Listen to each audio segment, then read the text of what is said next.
What do shameless betrayal, a limp dragon, and a MILF queen all have in common? They're all sacrifices made to save Westeros from impending doom. This needs to stop now. While the ruling lords squabble for power, what happens north of the wall is kept secret from the common folk. So today we're going to use every trick in our book to save Westeros from this unknown danger.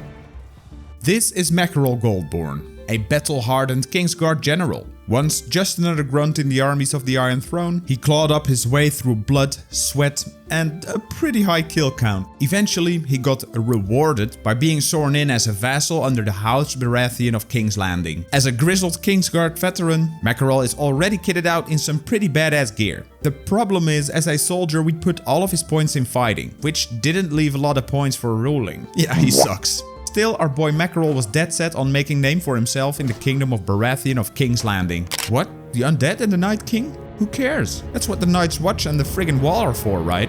And even if those failed, it sounds like a Kingdom of the North problem to me. Anyway, if Mackerel wanted to shine in his kingdom, we had to focus on a couple of things. The first thing is we need to focus on money. It's not enough. Second, we need to focus on climbing past our sad little clan tier 2. Because higher clan level will unlock us the good stuff. More companions, bigger parties, and more troops overall. Upon being promoted to Lord, we were handed our very own fighting regiment, which means that we can now clap other lords. And even join armies to fight other armies, so we can clap even harder. And all that clapping brings us to the two things we actually need: money and renown. Luckily, our great MILF Queen Cersei had this little habit of declaring war on literally every kingdom around us. Not that great for the realm, but perfect for us at this point.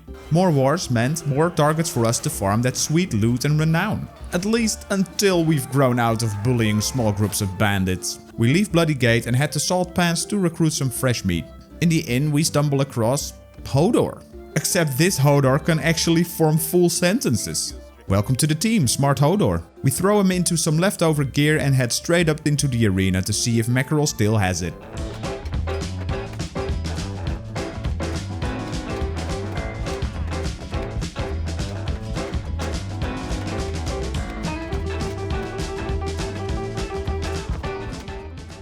And we immediately got clapped by freaking Hodor. Well, at least he's strong. I realized if I'm going to muster massive armies, I need to pump up my leadership ASAP. So I dumped all of my leftover points into social and leadership skills, making it level 10 times faster. And trust me, we're gonna need it. Anyway, we kept recruiting boyos and smacking bandits. I decided to accept the quest from our fellow colleague Lord Hardwood Stout and never look at it ever again. After which we got to another tournament, and guess who also showed up? Hodor. But this time I used the well-known cheese tactic called hold up your shield until a rando comes at you to double penetrate Hodor. And it actually worked. In the next round I faced a former Kingsguard colleague.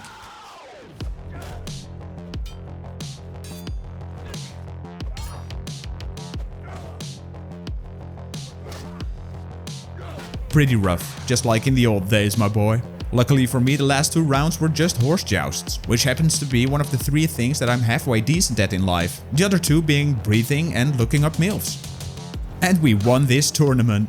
And we got rewarded with frickin' Tully's shoulder pieces, not even worth 1k? That's bullshit, man. So where were we? Oh yeah, right. Making money to feed our endless troop addiction. Because if we ever wanted to grind enough renown to expand our armies and become an actual influential member of the kingdom, we need cash. And a lot of it. So we accepted the quest from our dear colleague Lord Walder Frey to collect the tithe on his fiefs. That's a super easy quest. And it made him happy with us. Happy Walder, happy life. To make a little extra money, I joined the local tournament in the Twins, which Mackie boy also managed to win. A pretty solid armor piece worth a nice chunk of gold. Since we were at war with, well, everyone, Mackerel decided to join the army of Griff Whitehall to do some combat alongside the big boys, hoping to win their favor a bit. As an old man once told me, you have to suck dicks until yours get sucked. We went over to the Shield Islands because apparently we were also at war with them, and we fought some really easy fights. Anyway, in the meantime we got a raven with a message. The Mother of Dragons has decided to send her fleet of unscrotummed to Westeros to try and claim the throne. At this point I had no clue on how important Dany was going to be for the survival of the world. After eating the raven that brought the news, our army marched into Orkwood. There we did our very first siege as a lord, and it was surprisingly easy. However, after the siege we got the message that our personal fief, the Castle of Bloodygate, was under attack. Without wasting a second we rushed back home to defend it, but it was already too late. It was already taken by one of the 50 kingdoms we were at war with, and the kingdom of Baratheon, our kingdom, did nothing against it. We had 3 different armies marching around, each one chasing their own glorious victory, their own fiefs, their own power. And mine, they just left it to burn. Nobody cared about Mackerel, or the realm, or anyone but themselves. And then, to add insult to injury, Mackerel was rewarded with the city of Orkwood. It's not even close to the kingdom, and it's drowning in debt. It was at this very moment that Mackerel's allegiance to the throne began to crumble. We had to keep grinding our skills. And hold up, is that a Targaryen army? Let's go!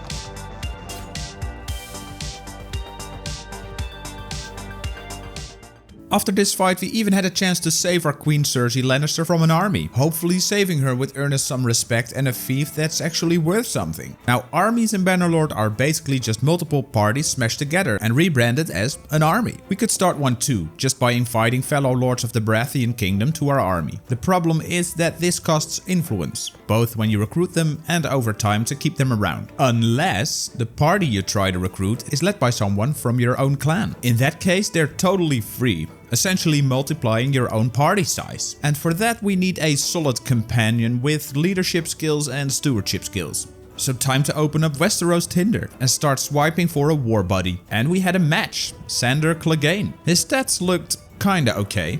Well, no, they were not, but I still sent him a raven. And he only asks for 150k? Are you out of your freaking mind? Okay, well, never mind, let's try someone else. 60k? What's going on with these people? Out of pure spite and because he was cheap, we recruited Sir Timothy Warden, who wasn't good at anything. Well, maybe he can do the dishes. After recruiting him, we found another party to fight, and we won. Barely. Then it was time to go back to the villages and scoop up some more fresh brats. With every boy thrown into combat, we got one step closer to increasing our clan level. Not long after that, we met Lord Osmond Camelback. It has been a while indeed, my friend. Just look at me now, huh? I kept pushing into bigger and bigger fights, even while outnumbered. After a while we met Varys, and seeing his price, it hit me. I am in desperate need of money. Just look at his skills, he's amazing and we just can't afford anyone. The truth is, pure fighting just wasn't enough anymore. Like, I've been battling for hours and I ended up poorer than I started. The gold I got barely covered troop wages, upgrades, food and, well, let's just say snacks for Hodor. So it was time to say goodbye to the next 10 hours of my real lifetime and say hello to an old friend, weaponsmithing. I dropped a few points into smithing to get started and was ready to rumble. In my opinion, smithing is the moneymaker in Bannerlord, but there's a little catch, and that is that it takes a little while to actually become profitable. You need some starting capital, patience and an iron wrist. Because it takes a lot of clicking. I started by refining all of my wood into charcoal. Refining alone pushed us into smithing level 25, unlocking us the efficient charcoal maker perk, which meant that we can get even more charcoal out of our wood. What the fuck? Stop that. What is it even supposed to mean? I also had some looted weapons lying around, so I used the charcoal to smelt them down. Metals from the blades, wood from the handles. Good. Ah, Jesus fuck. It was now time to forge our first few weapons. This is where smithing in Bannerlord really shines. Every new blade unlocks new parts, and every new part gets you closer to building a full-on money printer. I picked two-handed swords, hoping they'd be good, and started forging. The first attempts, yeah, not so great, but this was only the beginning. I forged swords, I refined ores, I refined metals. I bought tree trunks, burnt them into coal, and clicked and clicked even more. All this time we didn't need to leave the town, because we could just buy wood over and over again to turn into charcoal to forge even more. Mackerel wasn't just stuck in a basement for what felt like an eternity. It was a literal in-game year, I can safely say. Smithing rocks. I was turning literal garbage loot into swords worth 35 to 50k. At this point I could just run into a random town, buy up every single rusty shovel they had lying around, and turn it into a god tier 2-hander. We were still at war with, well, still with everyone. Some of the thieves like Acorn Hall and Wayfarer's Rest had changed hands like 6 times already. And Mackerel started to wonder, is this even worth it? All this turmoil caused by the so-called leaders of the realms. They are all at constant war with each other. And who is paying the price? Soldiers. Peasants. The same kind of life Mackerel himself had lived for so long. What was it all for? Mackerel started wondering. Anyway, with money no longer being an issue, I recruited Lord Peter Baelish to our party for a casual 100k. We outfitted him with some armor and gave him his own war party. His leadership skill was pretty okay, but his stewardship? Absolutely amazing. Letting him muster 110 troops plus another 15 if we'd finally hit clan tier 3. We kept grinding as usual and I thought, why not recruit a giant? Welcome 1-1. He wasn't an amazing leader, and when staring at this character window you watch him right into his slong, but it does sound kinda useful to have a giant in your party. Meanwhile, the Iron Islands had retaken Orkwood from Mackerel, but he didn't really care about it. And after a little while, we finally had enough money to recruit Varys into our party. He's actually a pretty solid leader. Just like with Baelish, we gave him some gear and his own war party. At this point we were now clan tier 3, which meant that we could now muster 15 more troops per party. That's 45 troops more. Future me here, trust me, we're gonna need it. We kept grinding, battling, and smithing loot away, all while the armies of Varys and Baelish passively grew in size. Personally, we were now up to 156 men, which felt pretty solid. And then I saw that our Queen Cersei was fighting a battle near Bloody Gate, so I rode out to help her. And that, ladies and gentlemen, was the moment that something happened that changed Mackerel's whole view, his goal, and his whole reason to live. While riding into the Vale, a shadow loomed in the horizon. Arson's party, a faction of the Others, the Undead, the forces of the Night King. And they had nearly 2,000 troops. That's just freaking insane. Where did they even come from?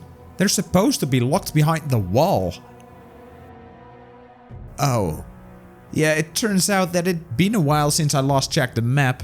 Okay, right, hear me out. Up until this point, I just wanted to tell a simple story about Mackerel. How he rose through the ranks of the Kingdom of Baratheon, rebelled, grabbed a random fee far away and lived a happy life after. But at this moment, it kinda hit me. If I don't do something in this playthrough right now, the whole world is going to be taken over. No bueno. Mackerel was furious. How could the kings and queens let this happen without lifting a finger? They clearly knew, diplomatically at least, that the North had been destroyed. And okay, nobody likes the North, right? But this is a danger to everyone in the realm. It was time to put aside his personal ambitions and fight for the good of the realm, to save the world from the smelly army of the Night King. He wasn't going to betray the kingdom. Not yet. Mackerel had a little plan. Varys has spilled one of his dirty little secrets. Some geezer named Magar, all out in Mantaris, was holding something really valuable. So we gathered Hodor, Timothy, Can Do Nothing, and of course 1-1, and set out for Mantaris to confront him.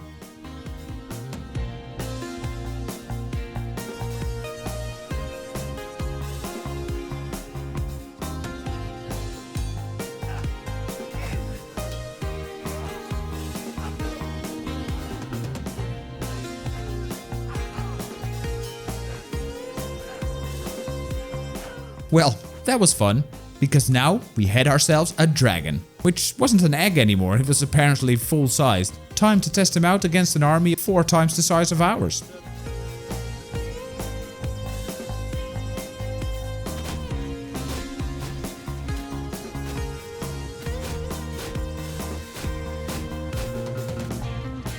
Turns out, he's pretty damn strong. And winning fights outnumbered like this also brought us some ridiculous amounts of renown. After winning just a few fights outnumbered like this, we'd hit clan tier 4, unlocking yet another army, more troop slots, and most importantly, the ability to form our very own kingdom. Instead of capturing lords I beat in battle, I started letting them go, because it made them happy. And I had a feeling that I'd need these lords later, to join my cause. At this point the city of Haraway was in enemy hands, so I grabbed my chance. I spent some influence, raised an army and besieged it.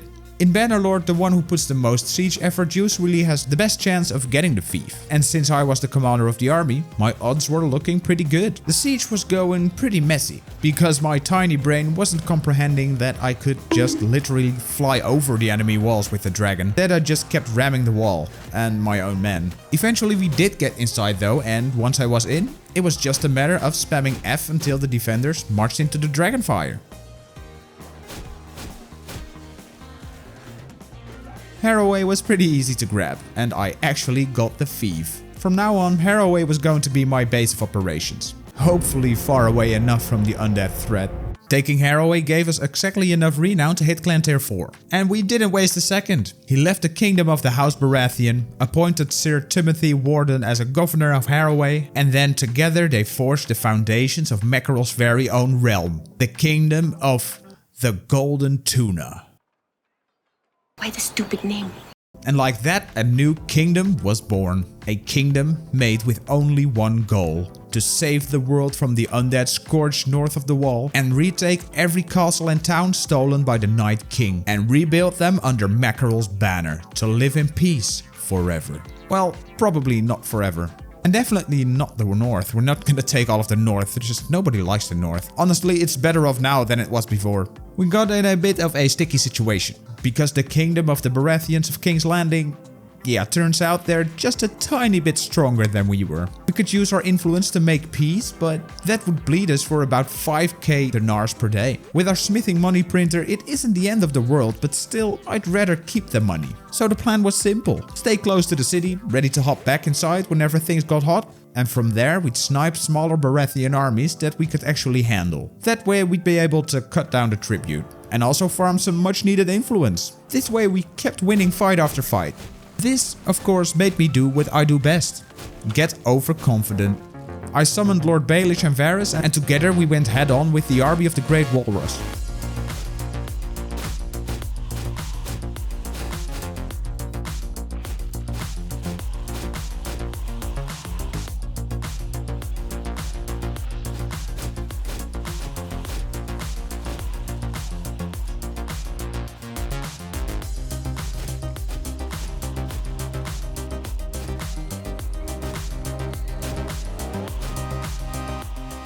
We did manage to win, but this wasn't sustainable. We lost far too many soldiers fighting like this.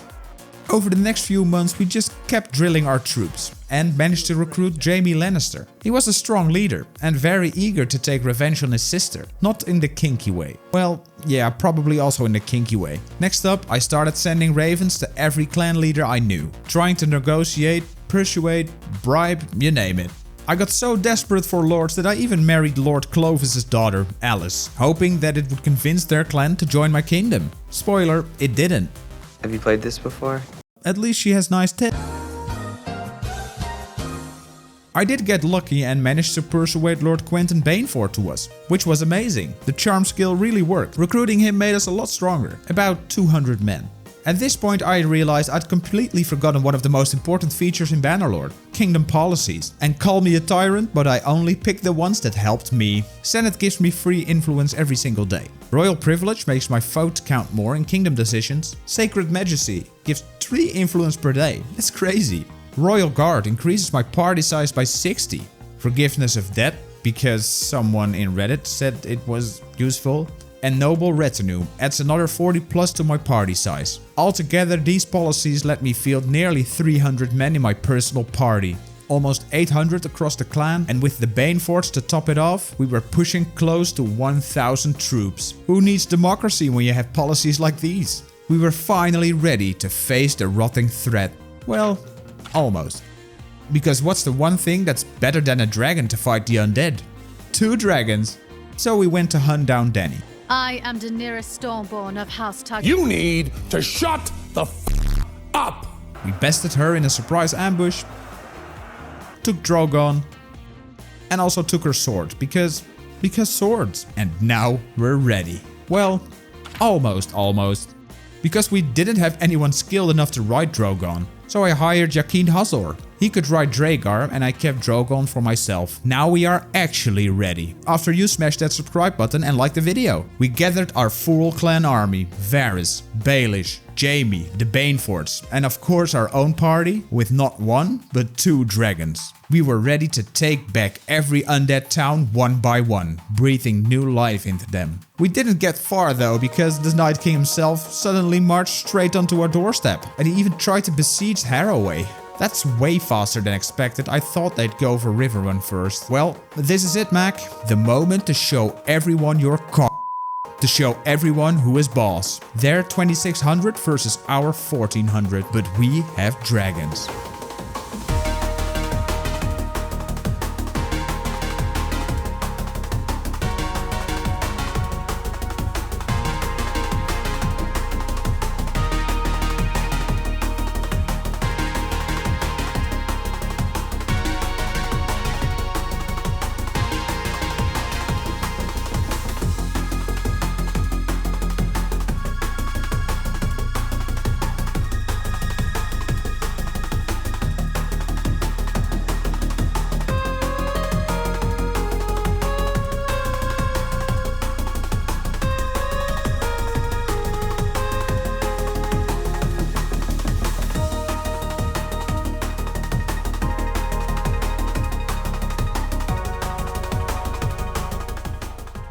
Wow, what the heck was that? Such a crazy battle. We lost about 300 soldiers, but the Night King has lost more than 2500 men. Completely and utterly annihilated. And he also got himself executed? And all the undead are gone? What? Killing him destroyed the entire undead army all at once? Wow, that's a thing. Honestly, it kinda sucked. I just wanted an excuse to take all that land for myself and peacefully build a kingdom. We can't do that anymore. Or can we? Because every single town is now taken over by a single thief, kingdomless bandits. And we still had 1000 men and 2 dragons.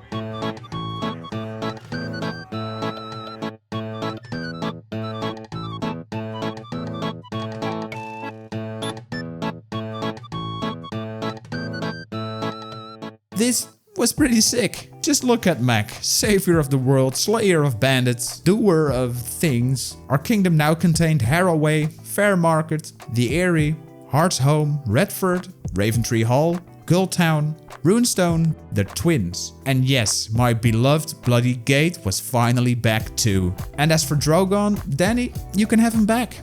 Although during one of the sieges he kinda got shot down and he's a little limp now. He doesn't really fly anymore. Okay, see ya. Thank you for watching. Smash that like button, subscribe and check out memberships or Patreon if you want to be named in my video series. Or don't and just click on the next video.